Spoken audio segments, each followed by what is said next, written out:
this is basically it, Nate. Yes. We've got this chunk of land, and we've got COVID pandemic going on. And what do you do during COVID pandemic? Now, a lot of you may remember, well, a lot of you may not actually remember, because it's been a couple of years and it was a couple thousand, like 1,000 subscribers since then, since the big Clifford's Epic Bonfire videos. I think that was 2017, and then I did one either the year before or the year after. I don't remember which. I think it was the year before, probably, and probably the year before too. And yeah, there's been quite a few epic bonfires here, that's for sure. But now we're back again, this time during the COVID pandemic, like you mentioned, and we are doing the ultimate, I would say, what is this? The ultimate half-acre garden. How much food can you get off of it? How much? Oh, it's not even the ultimate, because we can't really utilize the whole property due to structures and trees and stuff, but we can make the best use that we can of trees, which I'm going to show you later. Yeah, for sure. And that's gonna be cool. That's gonna be really cool. And basically we did manage to figure out a way to get stuff dug around, and yeah, we should maybe we can show people what's going on here. This is my pride and joy. Of everything going on back here. I farm all sorts of berries. I do strawberries or raspberries or loganberries. I do currants, but I even do gooseberries back there. But basically, the only berries I love are blueberries.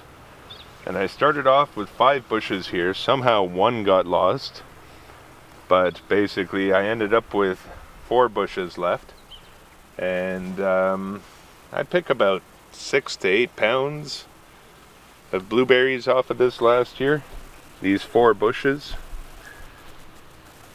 I also came back a little bit before last year and stuff and noticed the unkempt conditions of all the gardens, and basically started working at it again to get rid of all the weeds and give the plants the most that they can have to thrive really good, which includes this bird caging that you helped me with and we put up. And you always have to make sure you have good bird netting for the blueberries, because basically the birds will just come and eat them all, which is why I have distraction plants over there. Anyways, basically we extended the garden this year already. We're kind of partly filming this intro a little bit after at the moment, because we had a lot of work to do to get things under the ground before doing the intro. Yeah, that will be quite the time lapse. Yeah, it'll be a little bit of a time lapse. And basically we put down 3 more BC blueberry plants. We're gonna have to raise this high bush, and otherwise we've got 2 more, which I'm considering extending the other end of the blueberry patch by about 3 or 4 feet, and extending this one another 3 or 4 feet to accommodate these last 2 high bush blueberries. And then we're actually working on growing low bush blueberries in planters up in the front. Let's take a look at the tomatoes that we put in here. Your mom did quite a bit of this. I got some footage of that so you're seeing. Oh yeah, my mom is great at planting stuff and everything.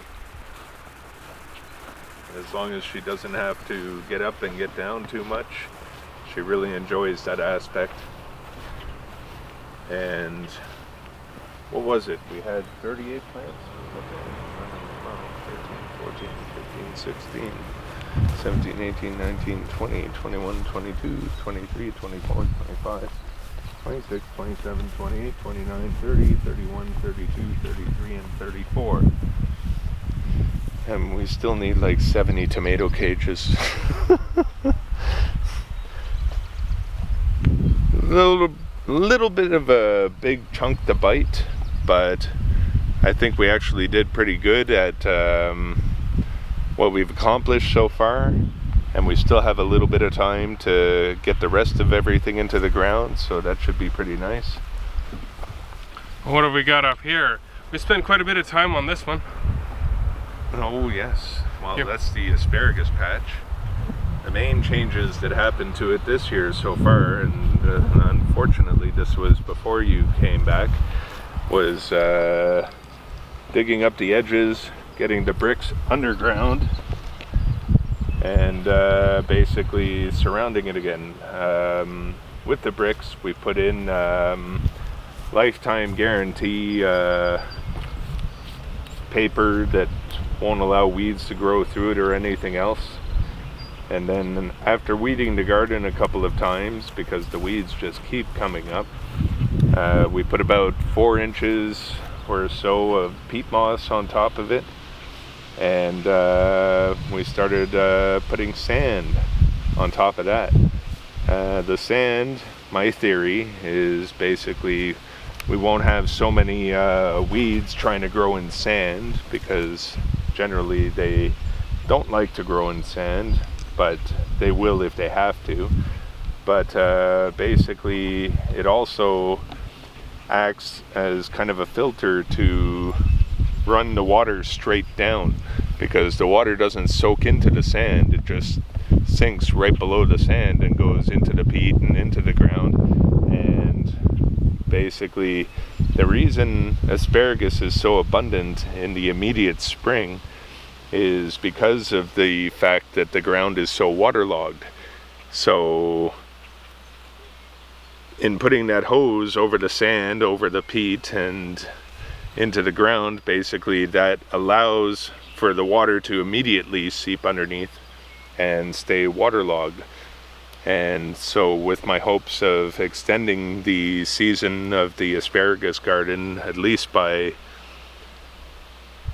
a month or two, hopefully, but I'm going to keep on feeding this water every day or two, and seeing just how much production I could get going off of it this year. Over here we have garlic that I overwintered. Unfortunately, I'm not a garlic planter, and I decided to put it in rows.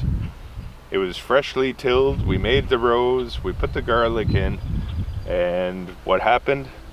All the snow melt and rains and everything in the spring basically washed down all the soil. So I had to come back out here and push all the garlic bulbs into the soil and etc. So we're not going to get as big of a harvest as I expected this year, but what we're going to do with this harvest is basically fourfold expand the garlic patch into here to overwinter for next season. Back here, that was quite something to till up too. That was quite something to till up. We've got pictures of that, we'll put them online. Back here, this is the Pea Fence that Nate and I put up. It's guy lined into place. It's got the markings on each different section of fence for what type of pea it is.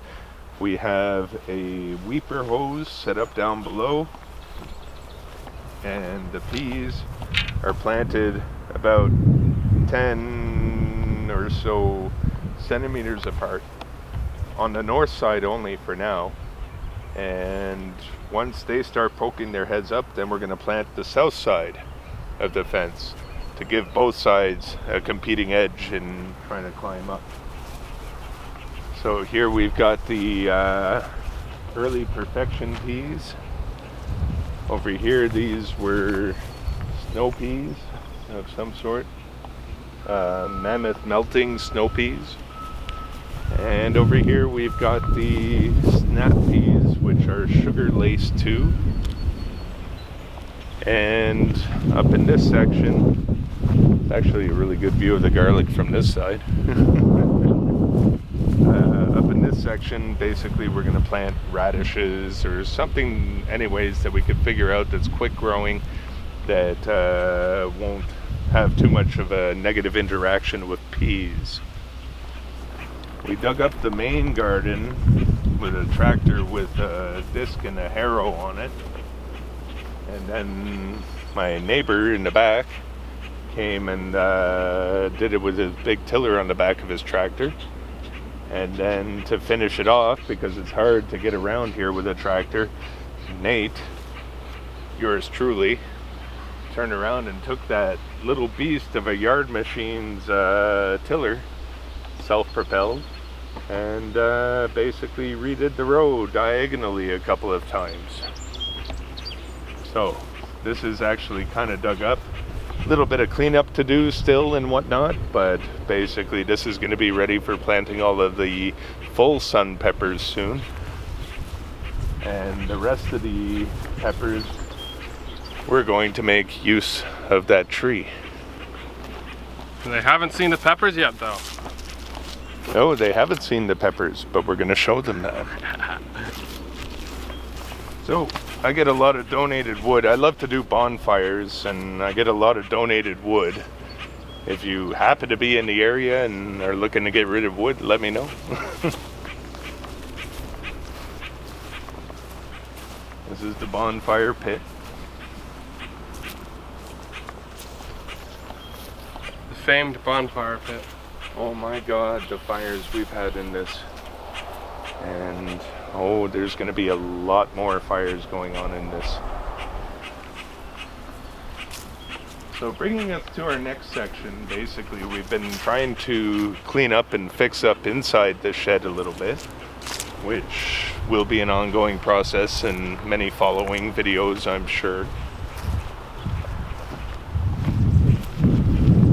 We got a rhubarb patch right there.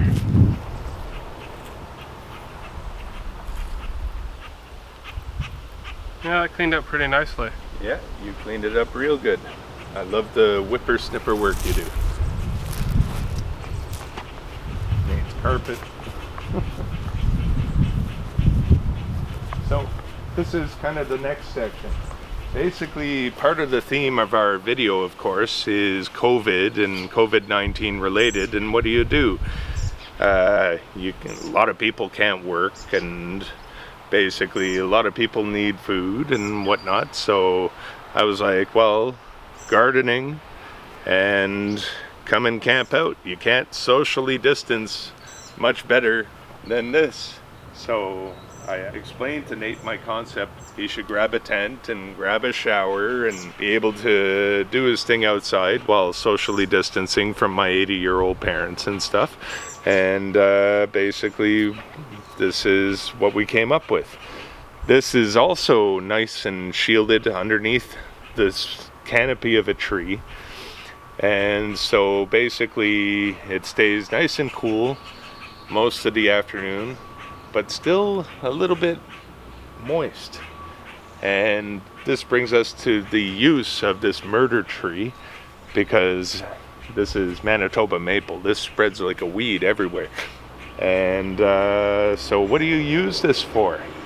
Well, it happens to be a perfect combination of different amounts of light. You've got probably 50-50 or 60-40 or 40-60 or whatever it happens to be of light spectrum and everything. And so we're going to run some boards on the ground that I'm repurposing from this pile of firewood. And we're going to put all of the tropical type of peppers, the broadleaf peppers, into pots and line them up and be able to have a place where it stays warm but stays sheltered and stays not full sunlight. And that's how we're going to make use of this absolutely horrible tree otherwise.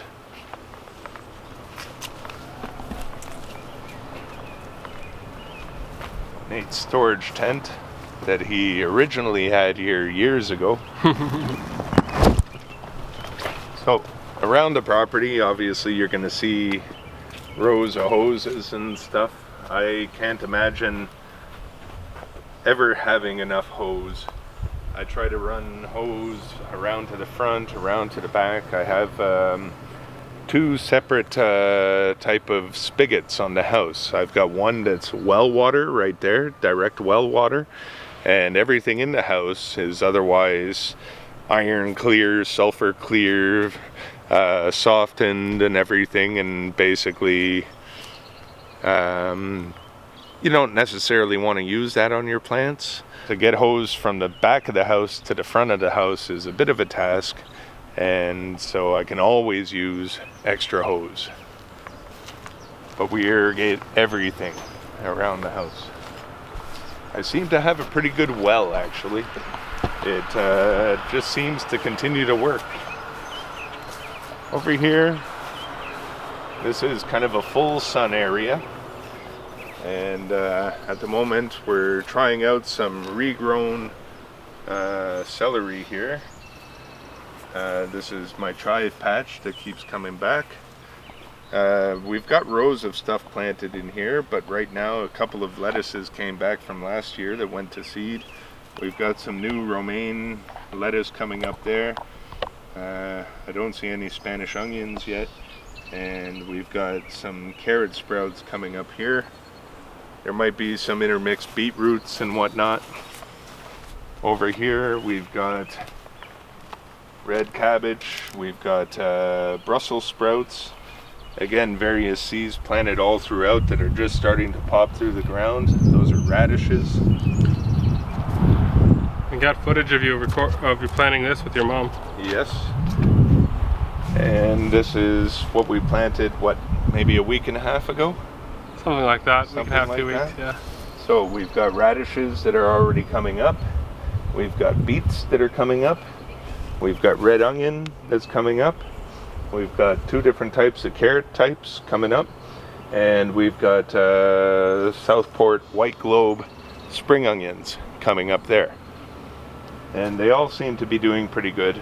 And what I do is I water every 2 days at night, and basically ensure that everything in here is well soaked, because they are raised gardens. They do lose a little bit of humidity a bit more, but they keep the roots warm on some plants that like it, and basically those plants ultimately grow better.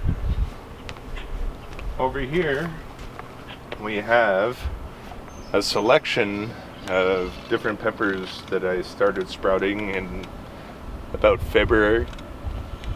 And some of them, this is an experiment batch, and some of them I'm seeing how they enjoy the direct sun versus preferring to be in another spot where it's more tropical, you know.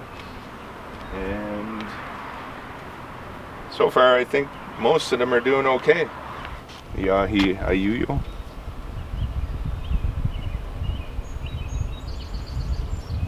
Yeah, this is gonna sprout a lot of peppers. I've got a Bolivian rainbow down here. The only pepper I'm worried about right now that seems to be picking back up again was this Asta de Bui Rojo. I know Rojo is red or something, but basically it didn't seem to enjoy the full-on sun at first, but it seems to be bouncing back. A little bit of sun damage, but I don't know if that didn't already occur. It's the red habanero, giant red habanero. This is super cayennes. This is serrano pepper, which I'm going to start to experiment with topping a little bit to get a bushier and more abundant pepper. This is the Zapotec jalapenos. And you can already see I've got a good bunch of jalapenos coming on it. And this last one is peach butt. One of the super hots. Now you said like this is the experimental batch. Let's take a look at the Yes, this is the experimental batch that I'm placing in the sun right now. I've kind of discerned between the other peppers that I've got, and already pulled out the ones I think would do well in the sun, and separated the ones that I definitely know prefer a more shaded over spot, but still be outdoors. So anyways, basically this is what I've got left in different peppers at the moment. And the reason those peppers are up in the buckets, up on the top there, and not out on the concrete pad over there, is because those peppers are the more tropical ones. They have really broad leaves on them, and they don't want full sun. But they want the humidity, they want the moisture and everything, and they want the heat. So basically those peppers are there at the moment. And the rest of these are all the rest of my experimental batches that are going on. Some of them not so experimental, but basically I've got so many different pepper types that I want to pot. Most of the tropical ones are going to go into pots and are going to be kept underneath the murder tree in the back. Some of these are full sun peppers, and they're going to go in the full sun in the garden in the back. And some of them are some of the tropical ones, so we're going to have to discern between the different peppers and get them planted accordingly. These are definitely full sun peppers. You can see how thin the leaves are and stuff like that, so these are ones that want to be kept out in the open and full sun. Same with this. But then you start getting to some of these other peppers that have these crazy broad leaves on them, and those are peppers that want to be kept underneath the murder tree in the back. These are other not full sun peppers. That's an ahi cherapita. It's a full sun pepper that apparently has a hard time to grow, but I seem to be doing pretty good with it. Yeah, it looks great. It is. I put it in a 6-gallon bucket. Yeah. The hydrometer says 20% relative humidity and 43.8 centigrade. That's pretty warm. And these peppers are loving it. This is Chocobut CS, Yep. probably from Jim Duffy Seeds. This is a Bubblegum 7 SRTSL orange. Again, you can kind of see that it got a little bit of sun damage on it, so I decided to keep it indoors in an area which is much more moist and humid and not direct sun. But this is probably one of the ones that's going to go underneath the murder tree in the back. I'm starting to sweat so bad.